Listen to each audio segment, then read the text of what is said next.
Season 2, Waterboys College Football Show. Wow. Feels good to be back. Weird. Already talking college football. I know. I mean, it is relevant. Yeah. But also at the same time, it's like, well, I got a long ways to go before the college football season gets here, right? I mean, the NFL has the benefit of the combine, free agency, the draft, right? OTAs, mandatory mini camp, like rookie mini camp, and then you get to fall. Like, you get a little bit of spring practice, starting later this month probably, and then maybe watch some spring games. But that's really the only taste of college football up until late August. Yeah, I was trying to think about it today. When do people start to get really super interested in college football? I think it depends on what part of the country you're in, for sure. But especially with the NFL Combine draft coming up, I don't know if guys like Joel Klatt are doing a whole lot right now, but I would assume they get pretty busy right around now, and then maybe they take a little bit of a break before, after spring games. But I wouldn't assume. We'll talk about it tonight, but most NFL guys, God love them, they don't have a clue what they're doing when it comes to like draft, combine.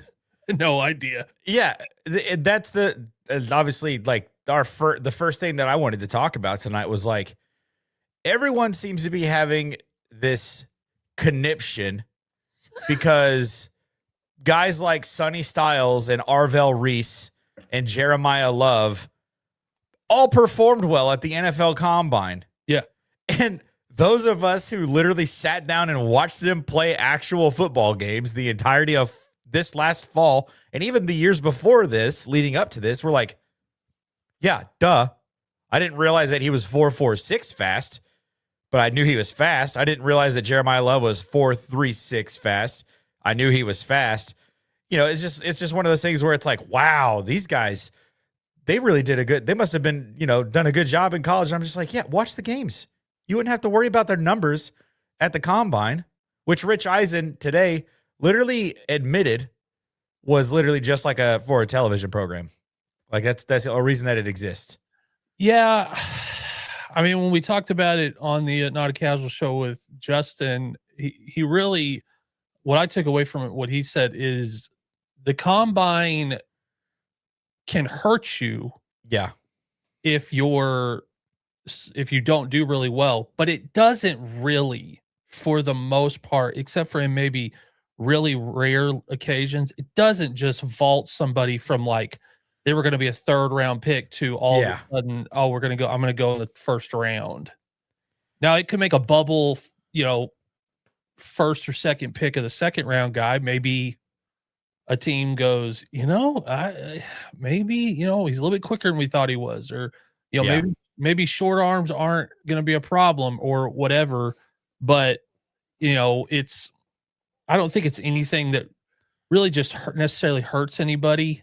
I heard the same thing that you did. I was listening to some local sports radio here. Obviously they're talking Oklahoma State.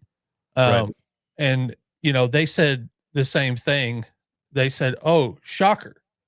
Everybody in the Combine is shocked that Oklahoma's defensive tackles are fast. Oh, you mean the defense that had the highest pressure rate in the entire country, who gave every team in the SEC, every quarterback, horrible problems. Oh, yeah, you mean our Mason Thomas, the guy who was like being touted as one of the best edge rushers to come out of college football in the last few seasons. Shocker. Hey, they're all real fast. Yeah, and real strong and can jump real high. Oh, that just means they're explosive. We all already know this. It's so funny. I actually, I follow this guy on TikTok. His name's Chuck. He talks about college football. I want to get him on the show at some point. But he was like, oh, this is interesting. Let's break this down. Did you guys realize that Ty Simpson can throw the football kind of far? Didn't know that until we got to the NFL Combine. I was just like, yeah, that's That is hilarious because and you know, I made a video kind of going off of it talking about his little series that he's working on. I was like, "Hey, did you guys know that Patrick Mahomes was a really good quarterback in college before he was a really good quarterback in the NFL?" Yeah. Did you guys know that Kenneth Walker and Saquon Barkley were both really good running backs in college before they became really good running backs in the NFL? Did you guys know that Derrick Henry won the Heisman in college, and that's the reason why he's one of the best running backs that we've ever seen in our entire life in the NFL? It's like if you literally just watch the game, you'll know exactly who is going to be very talented and at least have a chance of having a successful season or a successful career, because it doesn't always pan out that way. No, I mean, we were talking about, Kyler Murray may be done at Arizona. I don't think there was anybody in college football his last year at Oklahoma that didn't think, hey man, Patrick Mahomes can do what he's doing. What if a guy with this type of speed, this type of quick release can do? But it, and more so than even just watching the games, especially some of these when they act shocked, and I go look at them, go look at film against the best teams in their conference. Yeah. Like that should be the telltale. If you're looking at Jeremiah Love and you go, hey, now week 4 when Notre Dame was like, we should give him the ball more. At that point forward, he's the best running back in the entire country and splitting carries with another guy who's probably going to play a lot of football today. Yeah, exactly. Yeah, it's just like it's a bizarre thing to me. Just and it really just kind of shows the discrepancy between like NFL only fans and NFL fan guys who only watch NFL. You know that's what I'm trying to say. Forget what I just but like, and then guys who only watch college football, and then there's other like guys like us who enjoy watching college football and then the NFL, right? Like there's a discrepancy there because, these NFL guys, they're like, oh man, what can you tell me about, such and such player, right? Like, Broncos fans, we're talking about, potentially drafting another running back this season if we, swing and miss on our running back in the free agency. And we're talking about names like Mike Washington Jr. out of Arkansas. I'm like, yeah, he's fantastic. I knew he was going to run a sub 4.40. I didn't realize he was going to run a 4.33, but I knew he was going to run a sub 4.4 because I watched Arkansas play football games this year. Like, it's just one of those things where it's always like, do they not realize that college football is basically the same thing as the NFL? The ball's just like barely bigger. Yeah, and for the most part, the college game, has been a couple of years ahead from an offensive perspective of the NFL. It took a while for like the old offensive coordinators to finally retire or get fired enough for them to go, hey, we're going to do RPOs, we're going to move around. But there for a while it was like, well, running quarterback. But when it gets into my thing, we run a West Coast offense, and he better to learn how to. I think a lot of that has gone off to the wayside. The only one that I'm going to kind of speak out of both sides of my mouth. I don't know what everybody else sees in Fernando Mendoza. I don't get it. The only good game he played against a good team was the national championship. Yeah, he did look spectacular in that football game, which is funny because we had that conversation before that game. I'm like, what if he has his Heisman moment retroactively? Like wins the Heisman 3 weeks after he actually won the Heisman, which he did. That like he showed that he was the Heisman, in that college football playoff championship game. Like that diving touchdown he had that play was just magnificent. But for the rest of the season, it was like, oh, he's okay against bad teams. Yeah, I mean, Indiana didn't really have like a gauntlet of a schedule, but then they went out and did it against, they beat Ohio State, who's going to have 4 first-round defensive players, in this coming draft, and he went out and took care of business against them. Granted, they only won 13-10, so it wasn't like he went scorched earth. He came back from behind against Penn State, and Omar Cooper single-handedly saved the Heisman Trophy for him. And, he beat Oregon twice. He beat Alabama, and then he beat Miami. So it's like he wins games, but at the same time, you have to wonder like how much of that was because if he gets drafted by the Raiders, it's over. Like part of the success of players who are good in college, like it's not always a 1-to-1 comparison type thing. Part of the success is like where do you end up? Yeah. And sometimes you don't go places that are very good. No, I mean, there's a reason Max Crosby obviously wants to be done in Vegas. There's a reason that they've had trouble in free agency, say, last 5 years. Yeah, I mean, yeah, basically as long as I've been alive. Yeah, a Raider hater. It's you move your team around a lot. I mean, my lifetime, you've been in 3 cities. That I would never in my life thought that is a possibility. A football town. Yeah, I mean, and not once have they been in a football town. No. LA, Oakland, Vegas, not football towns. None of them. Like, they're just not. Basketball, baseball. Yep. But you got Breece Hall. Yeah. He's been wanting out of New York, but they're keeping him. They're putting the tag on him this year. You've got guys that would be very talented. I mean, take Saquon Barkley, for example. Fantastic at Penn State. Gets drafted to go to the New York Football Giants. Career kind of sputters.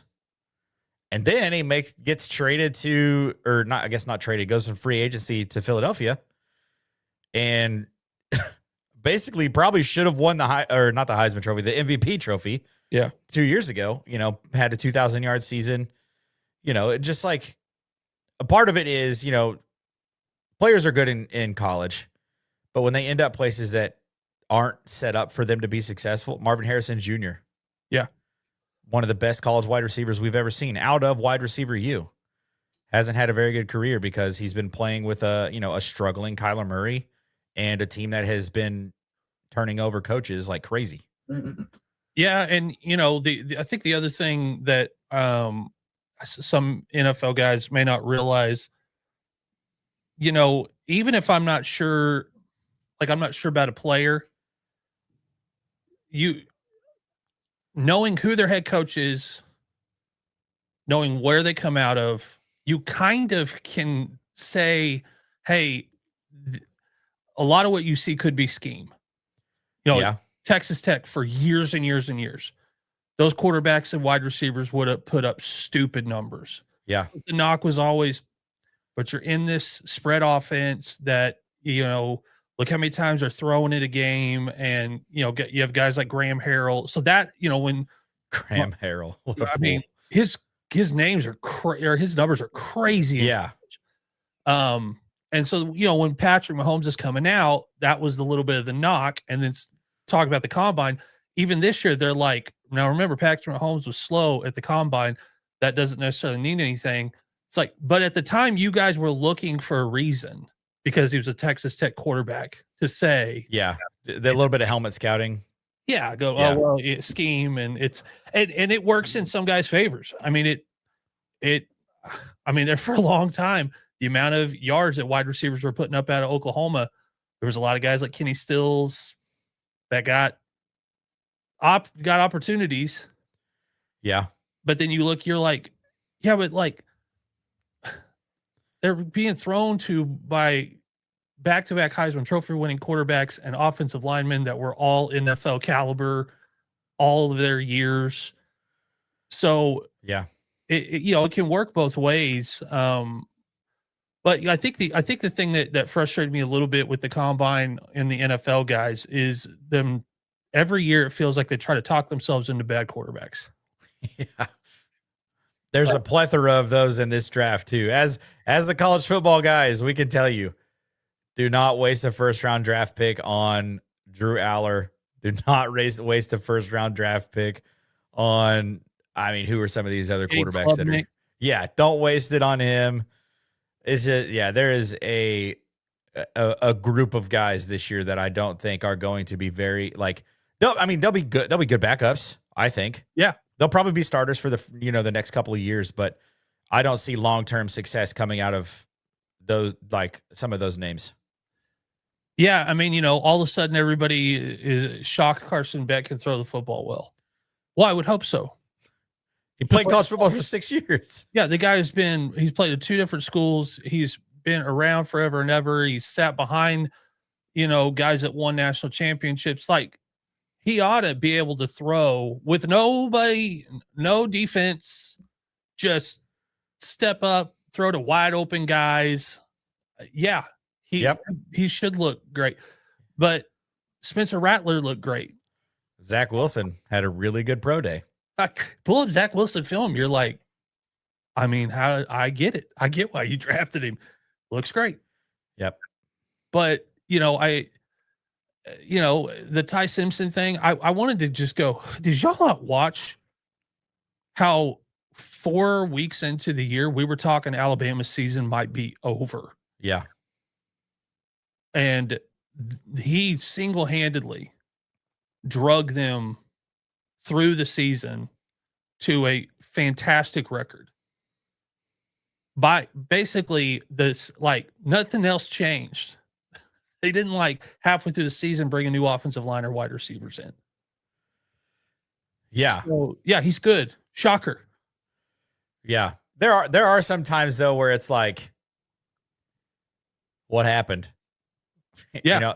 I think of Troy Smith. That was one of those situations where it's like, man, what happened? Yeah. I'm having a hard time thinking of one right now, but yeah, it's they call it in Arizona. Yeah. I totally forgot. When he was at Stanford, he was in Sam Darnold's draft class, wasn't he? Yeah. And he was the better quarterback in college. Yeah. And because that was Lamar Jackson, Sam Darnold, that Josh Allen, Josh Rosen. Yeah, that QB class. Was Mitch Trubisky in that class? Yes. So yeah, if not, he was the year after. That would have been Patrick Mahomes' class too. Then no, that's not right because Mitch Trubisky and Pat Mahomes were the same year, I think. Yeah, because those were Mitch Trubisky, Pat Mahomes, and Baker. That's all that year. Yeah, because Sam Darnold was the first quarterback in his draft class to win a Super Bowl. Yeah, and he was one of the last quarterbacks taken. Yeah, and it's like like you said, it's in that draft class that with guys like Lamar and Josh, like guys who have won MVP trophies. Yeah. So sometimes it's not everything, but sometimes it also can show some things. I think one of the things that I've been kind of seeing around, because I get a lot of Ohio State talk on my timeline all the time. And Carnell Tate ran like a 4.53. And everybody's like, oh, that's going to hurt his drafts. I'm like, no, it's you guys watch Carnell Tate play football at all this season? Like, he routed up literally everyone he played against, ran by people, ran past like Texas's defensive backs. Like, he wasn't just running through Rutgers. Like, he went through, he beat Texas guys deep and caught like acrobatic touchdown. I'm like, sometimes you just have to, a guy ran a slow 40, big deal. If you don't get a good start on your 40-yard dash, you're cooked. Yeah, I mean, I don't know what Jerry Rice would have run a 40 in. Probably not anything impressive. No, probably not. I mean, and I mean, who would have been like, oh, yeah, I mean, we do a show with a guy who played in the league for 12, 13 years, had 3 Pro Bowls, and ran like a 4.54 or something. Yeah. At the combine. And he played free safety and locked up guys for a long, long time, special teams, the whole deal. So it doesn't mean everything, but it is weird when especially fan bases will just get really like worked up. They're like, so-and-so didn't do well at the combine. Okay. It can also be that it just is not, some guys, it's just not their thing. Like they need game speed. They need like the adrenaline of a game. They need the competition side to be able to like do that. Yeah. And it's an uncomfortable like thing. Yeah. You're like on display. There's like 32 general managers and head coaches sitting up in these boxes that you can't see into. The cameras everywhere. It's like completely quiet. They don't even pipe music in. I'm like, no, they don't do anything. It's like completely quiet. It's crazy. But We were talking college production is sign of potential NFL production. I think the one that on here looking at it, is somebody gonna be dumb enough to take Diego Pavia? Probably. Somebody was dumb enough to take Cam Scatterbo. Yeah, I mean, and that's production that I don't think is going to translate. Yeah, I mean, he had an okay rookie campaign. Sure. The way Cam plays that position though, he's just a walking injury waiting to happen to me. A walking concussion. Yeah, I mean, he just plays with like a reckless abandon that I just don't think is sustainable. Him and Jackson Dart both, like that backfield is doomed. Yeah. But yeah, the Diego Pavia question, I mean, I think he needs to take a book out of Taysom Hill's playbook and just be like, I know what I am. Like, I know I'm not going to be a every down start day one starting quarterback. I can come in spot duty. I can come in special packages. I don't know. I mean, his deep ball's not good. No, he doesn't throw the football well, like at all. No. I mean, I'm sure he does when it's routes on air, but well, and a lot of what he did at Vanderbilt, when you look the plays that they run in his highlight package for the combine, I kept going, everything you're showing is just free. It's free plays. The package broke down. The wide receivers have already run the routes, and he's running around, and guys are just getting open. Yep. You're not doing that at the NFL. Like, I mean, there's like 3 guys that can do that. Well, and even Pat, the last couple of years, you're going to have to get him some real wide receivers. You can't keep doing this like backyard football thing with him. And they still haven't gotten one. No, I mean, they had one since Tyreek left. They were excited about Rashee Rice, but then he has a left foot. Excited about Xavier Worthy. There's one. Xavier Worthy ran at the 4.21. Yeah, set the combine record for the 40, but also explodes when he gets hit because he's so tiny. And it's weird. Yeah, I don't know.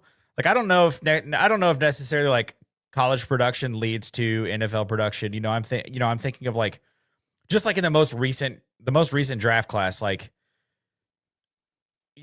Ashton Jeanty, incredible production in college. Kind of took a hit a little bit. I mean, he put up over 1,300 yards of total offense, which is really good for as a rookie. And you're kind of the only option on that offense outside of Brock Bowers. But the issue with Brock Bowers is he has to have someone throw him the football, and Geno Smith was not it. So, it is an interesting question. It can kind of show up. It can kind of lead to the NFL production. But at the same time, like I said, kind of early on in the show, it really does matter what situation you end up in, where you get drafted. Is their ownership settled? Is their GM settled? Is their head coach settled? And is their quarterback settled? Because if you go to any franchise that doesn't have those 4 things all settled, it's going to be a long ride until they do. And what's funny is you can go back 10 or 15 years and we're still talking about the same organizations. Yeah. It hadn't. I mean, shout out. I'll give my Chicago Bears credit. They're at least changing the narrative, but that narrative has been around since 2008. Yeah. When you were it can take a long time. I don't know that necessarily means anything. I mean, everybody wants to point at the Baker thing. I wouldn't wish on my worst enemy for any quarterback to have to go through what Baker Mayfield went through in Cleveland. Yeah. I'm gonna let my cat in real quick. You're good. 4 coordinators, 5 years. Or is it 5? Yeah. 4 coordinators, 5 years. Yeah. 3 head coaches. And people it worked for Baker. Hey, Not really. Most quarterbacks are not built like him with like this like innate, like this dog competitor, like self-belief. Most athletes are not built with that. Like he's Yeah. an oddity. And now, people are like, well, it's working in Tampa. Kinda. I mean, he's got weapons in Tampa. And they're still probably a couple away from, halfway through the year, I thought he was going to be MVP. So I bought into the hype a little bit. I was like, this guy's unbelievable. Yeah. Their O-line needs some work. Their defense needs some help. I mean, the fact that they didn't win the NFC South is just, Are you kidding me? But Baker was one of those examples. But at the same time, I think you know that once that change of scenery happened, like he's actually going to turn into the guy. Like he needed someone to give him a legitimate chance. Yeah, and it happened. And I think some of these guys that get drafted and their first 4 years with whatever organization they're with doesn't quite work out. Maybe they get hurt after year 2. Doesn't quite work out. They don't pan out to be the player that they thought they were going to be. They shift and go to a different place, change of scenery, and it just completely changes everything. There's other guys like Josh Allen, wasn't even good for the first 3 years of his career.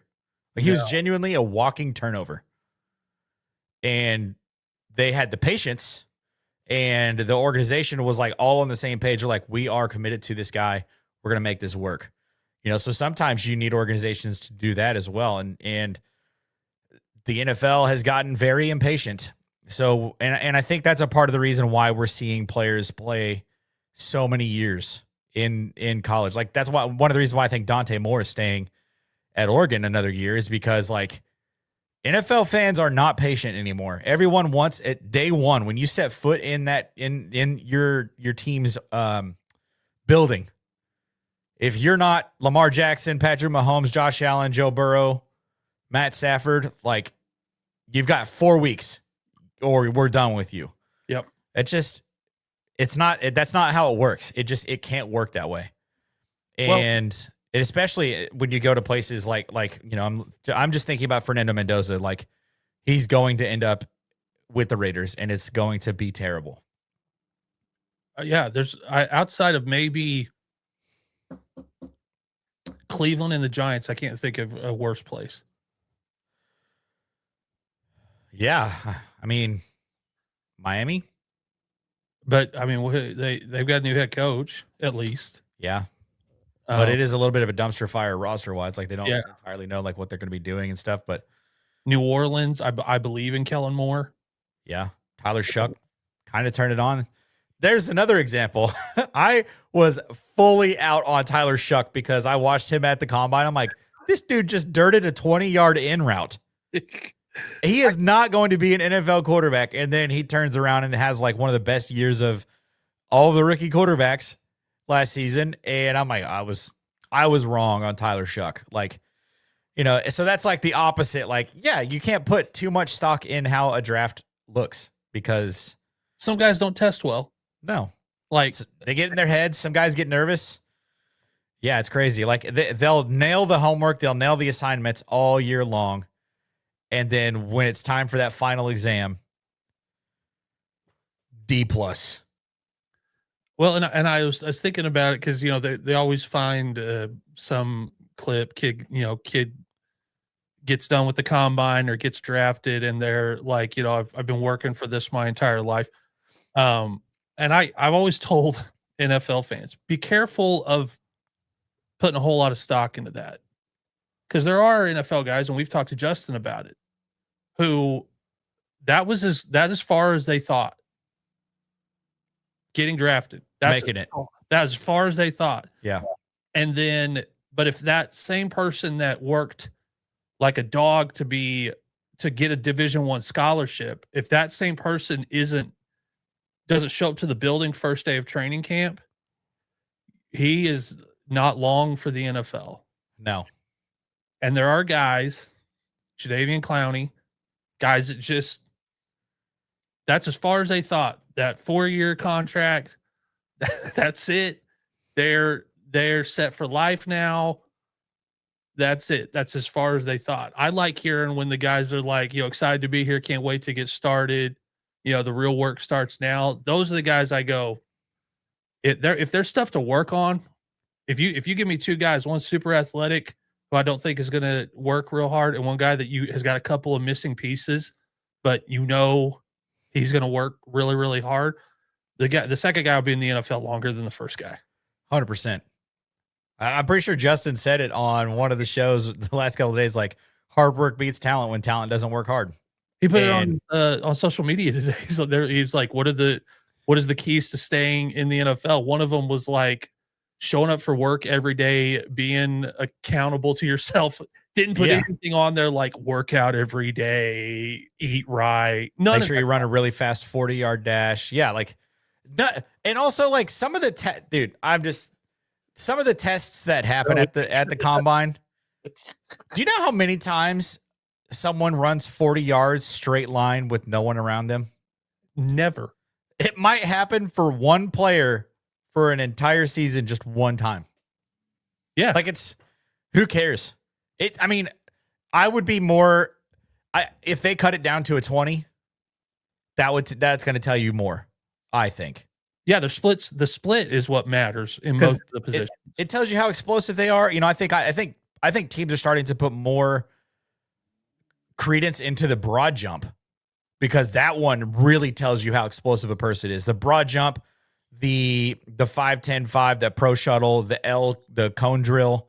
Yeah. Like those kinds of drills where you're doing actual football moves, that makes way more sense to put stock in. But for some reason, the only thing we care about is how many times can you bench press 225 pounds and how fast can you run 40 yards in your underwear. It's like, vertical. I'm going,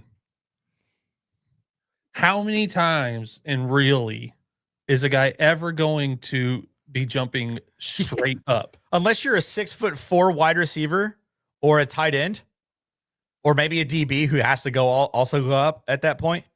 No one's jumping like that. No, and most of the time, it's like I'm more so looking at, can you get space? Like, what's your footwork look like? Not in your underwear. Do you have a 40-inch vert? This isn't the NBA. No, NBA combine. I care a lot about vertical. Yeah, and they do like a running vertical in the NBA combine. Yeah, because it's like 3 steps.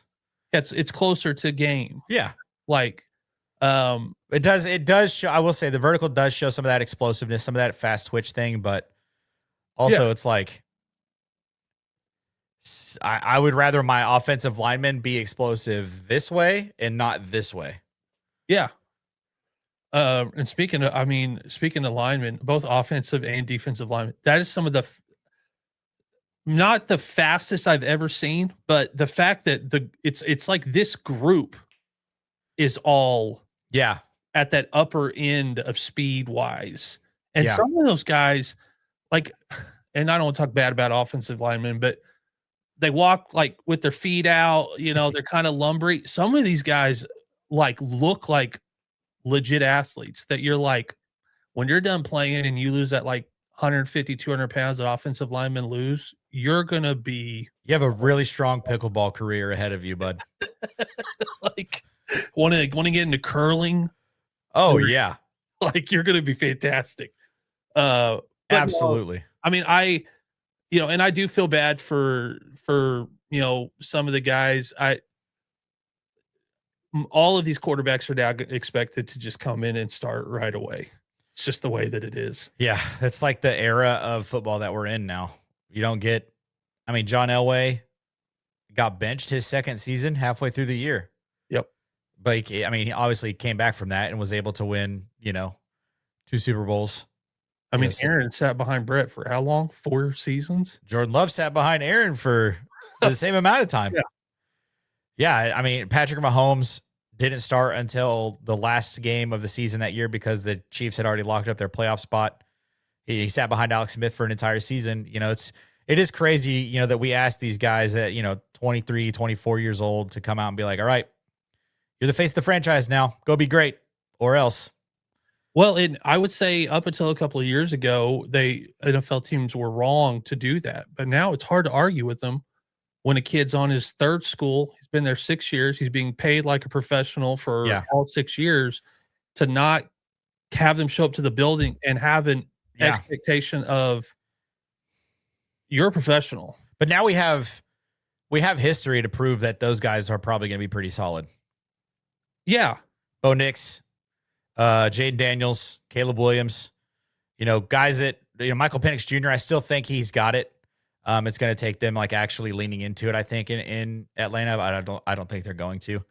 But they've got it. They've been through adversity. They've been to different places. They've seen almost every look that a college kid is ever going to see. Obviously, they're not going to see every look because that's why the NFL is the NFL. There's going to be looks that they haven't quite seen yet. But yeah, I do think there is some proof. There is some evidence to say, like, yeah, the guys that stay in for at least a full 4 years are going to be better. Joe Burrow's one of them.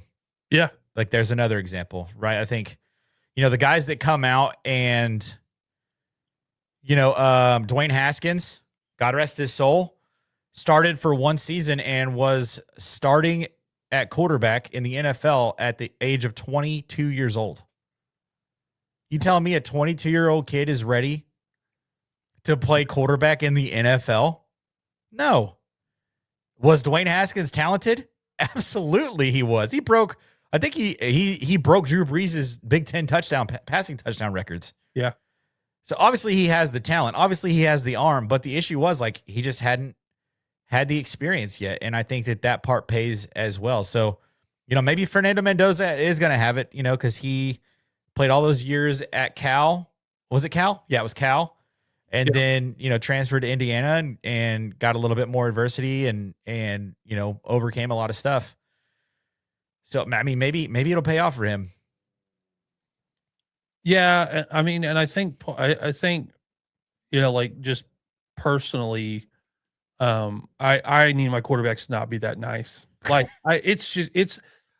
you need to be able to, like, name the nice quarterbacks in the league. Even those guys, they're going to grab a defensive, like, Bo Nix will yell at his head coach on the sideline on national television. And but Bo Nix is a nice guy.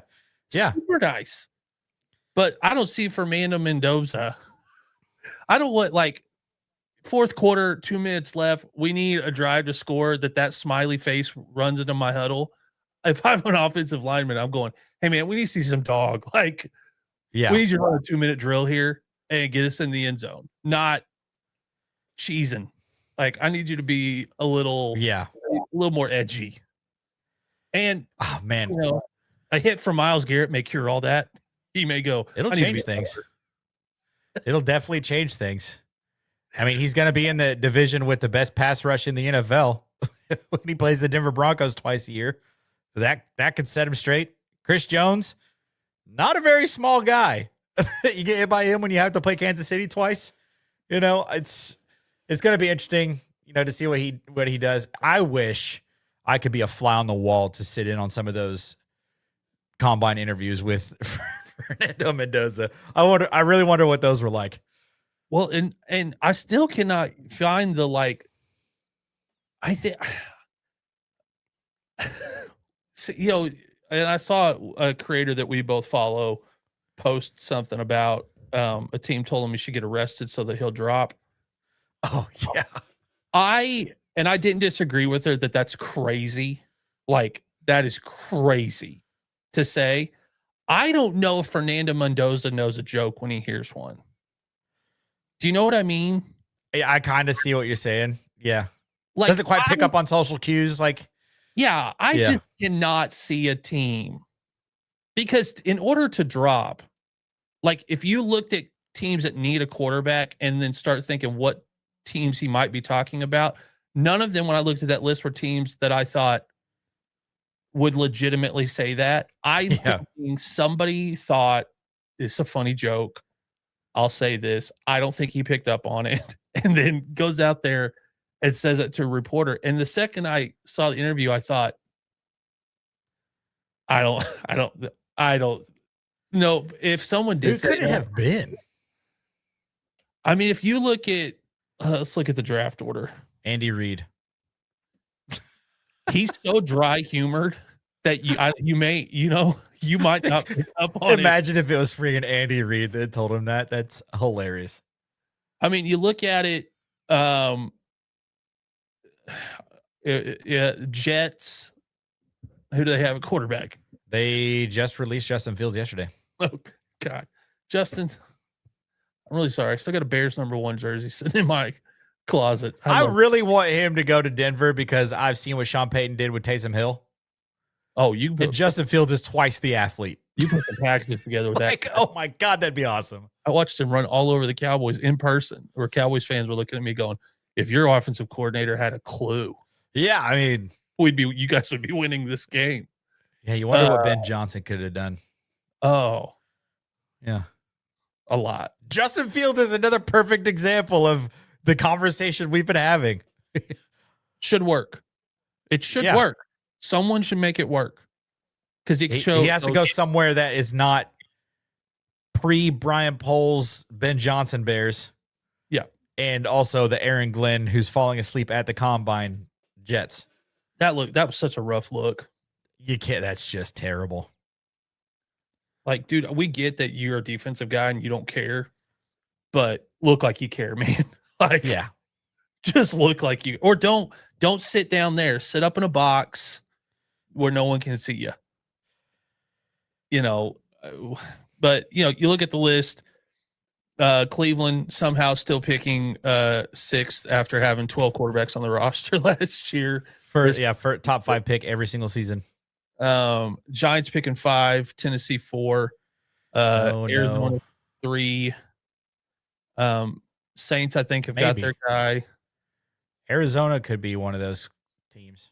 I'm pretty sure they're getting rid of Kyler. Like, I'm pretty sure that's like a done deal. So Schefter put it out today. They told him next Wednesday. They're releasing a week from tomorrow. Right when free agency opens? Yeah. Interesting. So, they could be hurting for a quarterback, but I think, they do have Jacoby Brissett still to fall back on, but solid passer, good athlete. Arizona is a spot. I don't know if you're going to be able to find your guy in the draft at 3. Yeah. But with, they don't have these crazy rookie deals like we used to have with like Sam Bradford in that era, where if you drafted the wrong quarterback, you literally crippled your organization for a decade. Yeah. You could take a Carson Beck or somebody at 3, a Ty Simpson at 3. It would be safe. Yeah, they're going to be able to figure it out. They played a lot of football. They may not be the guy, but they may be the guy to get you to the guy. Yeah. But there are just like such better first round talent out there. Yes. That could really actually benefit your team right away. Yeah. Especially, if you're a team like Arizona, if you can just show that you're working to try to make it work, when some guy's coming off of his rookie deal and is trying to decide if he's going to re-sign, and he looks and Arizona is the team that is just a quarterback away, you become attractive. 100%. Like, if it looks like your Super Bowl window is like cracked open, yeah, it gets very attractive, especially a place like Arizona. Yeah, they have been to the doorstep before.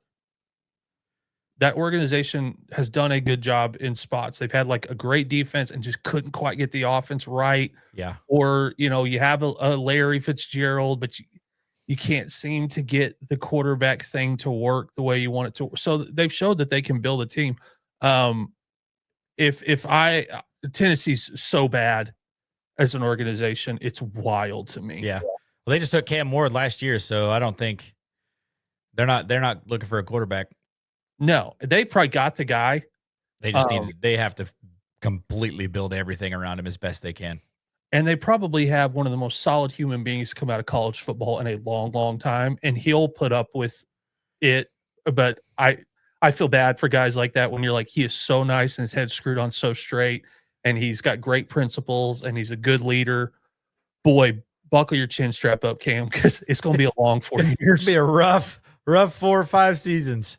I think he'll get it though. They really started to come alive last year, and again, us guys that watch the college football, we're like, yeah, Cam Ward is awesome. Like, Yeah. of course he's gonna, look good at times his rookie season. He just is that talented at the position. Washington picking 7. I really thought they were going to be better last year. Yeah, I mean, when Jay Daniels gets hurt twice, it's hard to overcome.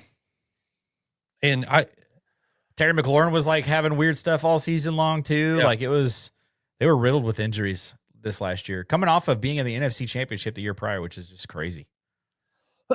And I hope with Jaden, it's not like this isn't a thing now. Like, that was one of my concerns having watched him, because like it was the same thing at Arizona State and at LSU.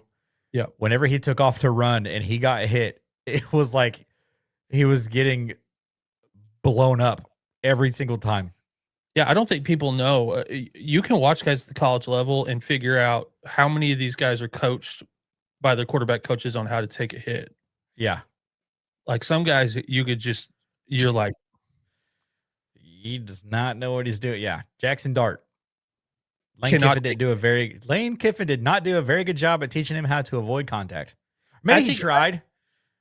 I think it's a lot of D1 coaches, young D1 coaches, because when Caleb came in from USC, the first thing that they did, they were like, we have to teach him how to slide. He don't know how to slide. I do remember watching that on Hard Knocks. I'm thinking he has been a mobile quarterback probably since junior high. And you're telling me at no level of football did anyone say you need to learn to slide. Yeah.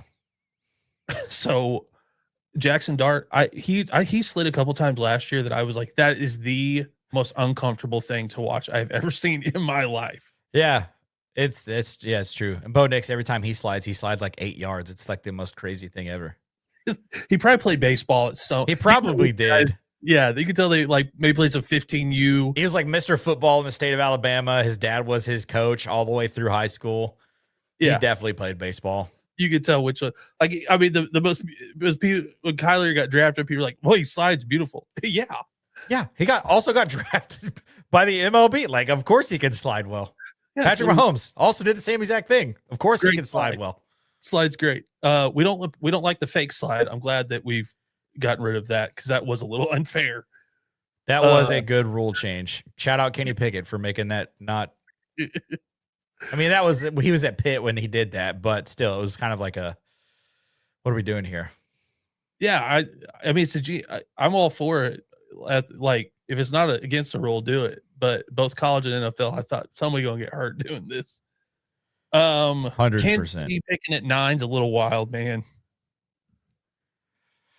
Yeah, they had a rough year, and they're gonna get that's the thing too is like teams that are really good like that when they have one rough year, they land in a spot in a draft class that's got guys that it's not a quarterback class, it's a running back wide receiver class, and literally a guy like Jeremiah Love or Carnell Tate can land right in their lap.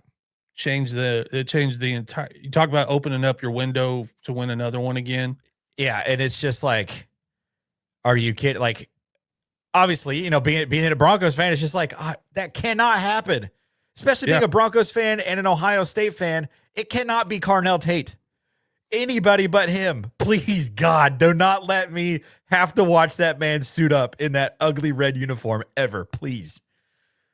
But yeah. Looking at the Cowboys at 12, there's a couple of people talking about that could be where we see some defensive tackles from either Oklahoma or Ohio State end up. If Jerry is smart, this is the year that you go gun-ho as hard as you can on defense. Because you might have another 2 years of what you've got in Dallas on offense, but you need defense. You need help in secondary for sure. You need help at pass rush help. I mean, you need everything. And both Ohio State, Oklahoma, Georgia, there's a couple of schools that I watched the combine that I thought, Dallas, this is a draft for you. Yeah, it's a good. It'll be a good chance for them to take a swing at a guy. Last thing I've got. So the Ole Miss thing that we saw happen with Dabo. So I was looking back at that happened I think a month ago. Dabo basically came out and said Ole Miss is tampering. I don't think I saw this report. Yeah, so originally when Dabo came out and was like, "Hey, Ole Miss is contacting my guys," you just think this is Dabo complaining because he was like other than Mike Gundy, one of the last guys to just embrace the transfer portal. Those two guys were like, Yeah. I'm gonna build it the old way, and you were like, whatever, dude. Like, you can hate it. Most of these college coaches hate it, but they're all like, I can either embrace the transfer portal and win, or I cannot embrace the transfer portal and get fired on my principles. Yeah. You know, the whole tampering on the college side, I don't know what everyone wants anyone to do about this. I don't like that we got elected officials talking about like, oh, we're going to fix it with legislation. That's not going to fix it either. It cannot be fixed by Washington, D.C. No. Like if you do that in like NCAA, if this is something that has to go through like congressional approval and get signed off by the president of the United States, you have utterly failed at your job. Yeah, if they get politicians involved in this, we are seeing the death of the NCAA before our eyes. It will be enough ADs to go. We don't need them. Yeah, and that's when you'll see. That's when you'll see the league that we've been talking about, that it consists of the Big Ten and the SEC and maybe the Big 12. Yeah. Yeah. I don't know. That cannot be what happens. Well, and I heard, Coach Siski, friend of the show, coaching down there with AJ McCarron with the UFL. I think the loophole that no one counted on was a kid can just unenroll from a school and re-enroll somewhere else. Transfer portal can be closed. Yeah. And a kid can just go, I'm unenrolling. Yeah. I'm going to go re-enroll over here. They may need to re-implement that, like, you have to sit a year. I mean, yeah. They might just have to do it. But now then you're going to be getting into antitrust. Yeah, I mean, we're like this close to an NCAA PA. Yeah, which because people asked me last year, why can't they just do a players association? And I want to go, first of all, it takes a lot to get the NFLPA to get any work done. There's a lot less NFL players than there are college football players at the Division I level. Yeah, there are 131 programs, and all of them have at least 100 guys on their roster. Yeah, you'll never get anything done. Ever. Because somebody's uncle, somebody's dad is, going to be. I mean, we were trying to get the NCAA game together.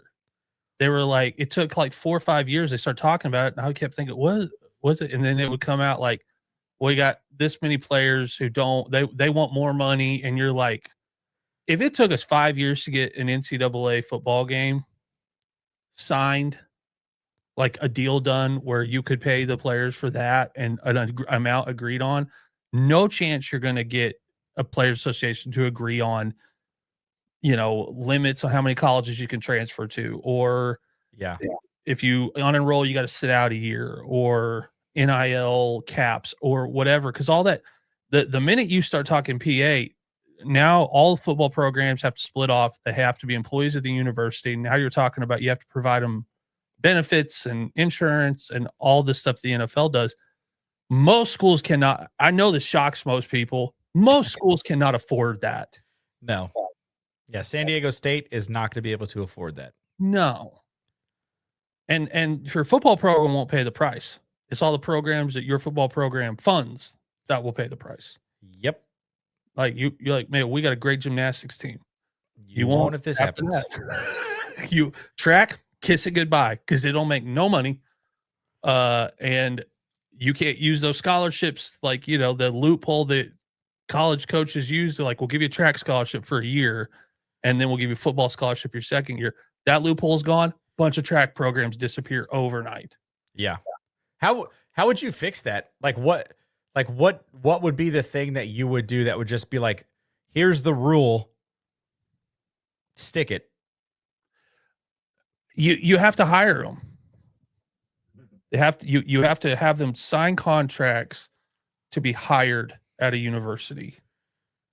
It's the only way that it works. And see, that's always in my brain, like that's what the NLI was. It was supposed to be. Yeah.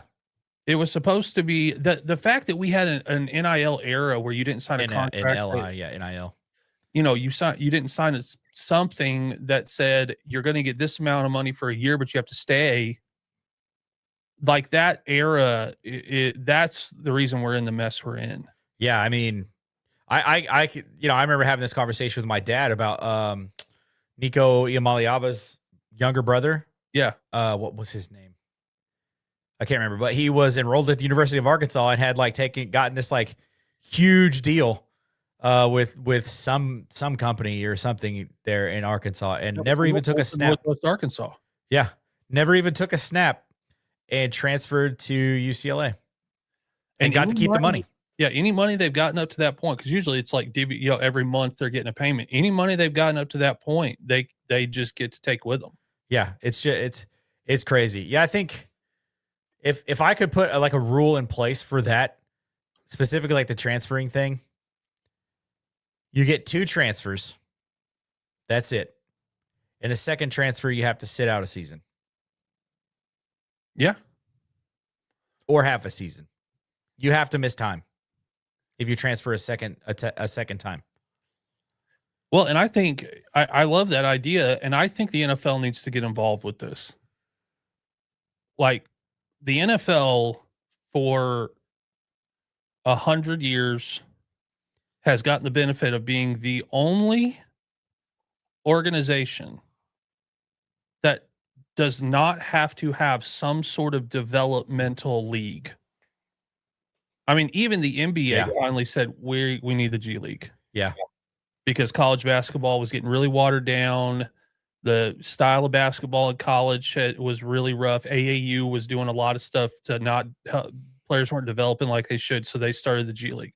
Baseball's had the farm system forever and ever and ever. Yeah. Hockey's had clubs, and college hockey, go to Canada and play, and then get to the NHL. The NFL was the only one where it was college is the farm. Yeah, that's the farm league, is the college football. And we don't have to pay anything for it. We don't have to be involved in it. We don't have to do anything. The NFL, if you want college football to still be the best training and breeding ground for NFL athletes, you need to figure out a way for kids to have to stick through the tough times of school when they get there and the going gets tough. They might have to work hard to earn their starting spot, and they can't just pack up and go home. Yeah, I don't know how they do that. Like, you just don't draft guys that have been in college for 6 years and have transferred more than twice?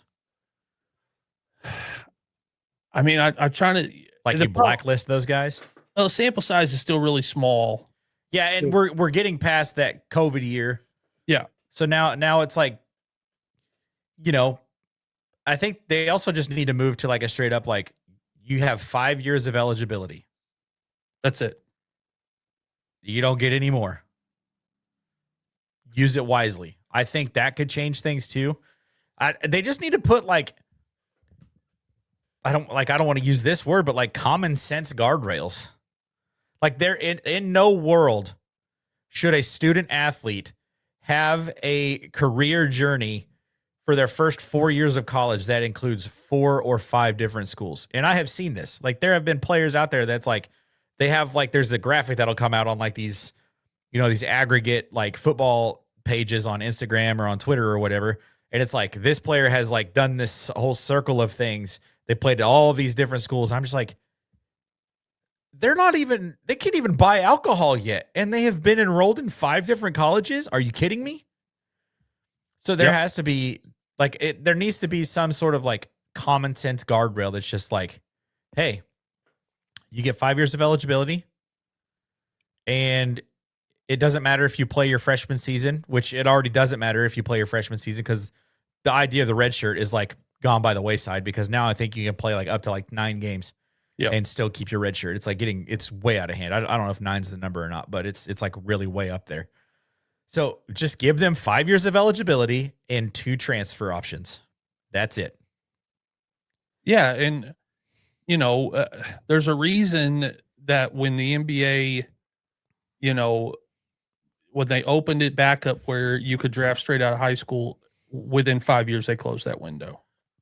Because, people would go, well, Kobe Bryant, LeBron James, and I go Stromile Swift, Sebastian Telfair, two guys you don't know their names, but in high school they were it.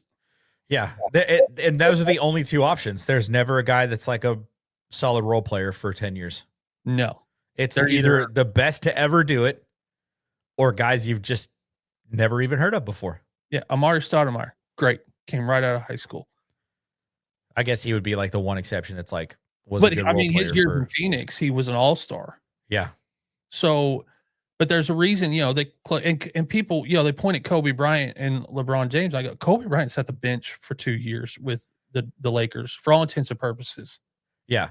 And LeBron went to maybe the biggest mess of an organization ever in NBA history. Yeah. Because that Cavaliers team was terrible. So not good. And the organization was terrible. So it was just so poorly ran. I don't know, the spring football leagues, I don't think they're ever going to be. It's not going to do what they think it is. There's a reason that those guys aren't on NFL teams. Yeah. I mean, it keeps more guys playing football, which I guess is a good thing. But those are not training ground replacements for college. No. They don't have the type of coaching. I don't even think it's the same level of football as college, no. upper echelon college football. No. I would take, I'm not going to take Ohio State over the Cleveland Browns. I would take Ohio State over the Birmingham Stallions. But we say that, we do want to give a shout out to AJ McCarron and Tyler Siski. The only reason that they were the team that I shouted out was because of those two. They're the only team that I know. What's Bob left the Arlington Renegade or whatever? Renegades, yeah, that's the another one.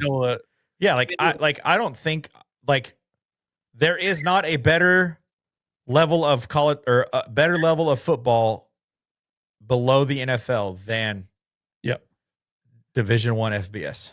And if you're the NFL, take an interest in it. Go to the NCAA and go, we want to help. Yeah. It is in our best interest for this to work, just as it is yours. I feel like that ship has sailed because how long have we been doing the college football playoff? Yeah. 11 years, 12 years. Mm-hmm. NFL has always had the playoff thing. They could have asked 12 years ago, hey, help us. Well, and I don't, the NFL last year doing games on Saturday, I was like, they don't care about college football. No, they really don't. They're getting free athletes. Crazy. They don't pay for their development. And if to tie this all up with a bow, if the NFL worked with college football, we wouldn't have people who are like, oh my God, this Arvell Reese guy looks like a really talented football player. Shocker. They wouldn't know because they have the opportunity to sit down and watch it on a Saturday. Yeah. And it would be encouraged by the NFL to say, hey, you want to see what the league's going to look like in 6 years? Go watch Alabama versus Auburn. Go watch OU Texas. Go watch Ohio State, Michigan. I think I don't realize it until I see teams from Philly or the New York teams. Those fan bases are so clueless on college football. It's bonkers. Yeah. They just don't have good college football near them. Yeah. They don't have any reason to watch it. So, they always do those videos like man on the street videos. They're like, casual or diehard, diehard. We're so go to college. I don't know. Yeah, I have no clue. How do you not know? He won the Heisman Trophy. What do you mean you don't know that Lamar Jackson went to Louisville? I can go pretty deep on the Bears roster and give you where most of them went to college. I quiz my wife when we watch games together. I'm like, where do you play football in college? She's like, I don't know. I'm like, come on. Oh, here's how bad I am. I was jazzed that North Dakota State's in Division I. Now I know they can't make a playoff. They could go undefeated next year. They have a rule about it's like a 2-year window. Yeah. But I was like, this is awesome. I was like, how many guys come into North Dakota State? I start naming guys. I'm like, this is a problem. I am naming guys from a Division II program. Yeah, you're a sicko. The greatest Division II program in the history of Division II football. Second best. Shout out William Jewell. Let's go, baby. Go Cards. But I was like, babe, how many good? There's been quarterbacks. There's guys that won Super Bowls that played at North Dakota State. Yeah. So, but yeah, Tybo on it. We'll next week be talking a little bit about the draft. Obviously, the next few days are going to be spent now that the combine's over. The talking heads all over Fox and ESPN and everywhere else are going to start. Kuiper will have this draft done. Yeah, and it's the gospel truth. Like you don't know nothing. And he won't get a pick right till he'll get one right, and then he might at like 25 start to get some of those right. But for the most part, he's completely off. But we'll be talking a little bit about that, and I think next week we do like some players to watch, some players in college that maybe NFL fans don't know the name yet. That we think you will know the name by the time they make your roster. Yeah, Mekhi Lemon, he's one of them. 100%. Quick sneak peek. Even though, did you see that clip where they were doing like the 3/4 speed, like over the shoulder deep ball things, and Mekhi was like not even listening to the coach, and then he just jogs off the line, and the quarterback throws it like 15 yards past him, and he's like, "Oh crap!" and then just like kicks the ball. I'm like, you weren't paying attention, dude. Like, what are we doing? Like, come on. That's the other thing I was going to say. So that we'll call it a show. They did the wide receivers dirty by putting the first pass they have to catch in that pass drill from a left-handed quarterback. That was dirty. Oh, I didn't catch that. That is where they run and they got to like one of the first pass all of them catch are from a lefty, and none of them were getting that first pass. And finally, one of the guys was like, "Oh, on the gauntlet." Okay, they were like, "You don't understand. Some of these guys have never caught a pass from a left-handed quarterback ever." Most guys have never caught a pass from a left-handed quarterback. It spins the opposite way. It's coming out from a completely different spot than you're thinking. Like most of them had a problem with it. I was like, they get these guys to put the lefty down in the middle. Like, don't put him the first pass so that these guys all their first catch is completely off. Yeah. That was dirty. So, combine, that was you guys do better. Yeah, but nobody needs left-handed quarterbacks in the gauntlet drill. We want to watch guys catch the football, not try to figure out where it's coming out. All right, make sure you subscribe to us, whether you're watching this on Facebook, YouTube, or Twitch. And we will be back next week, same time, breaking down some NFL draft prospects, where guys might be going, and some players to watch. Thank you very much. Pew, pew.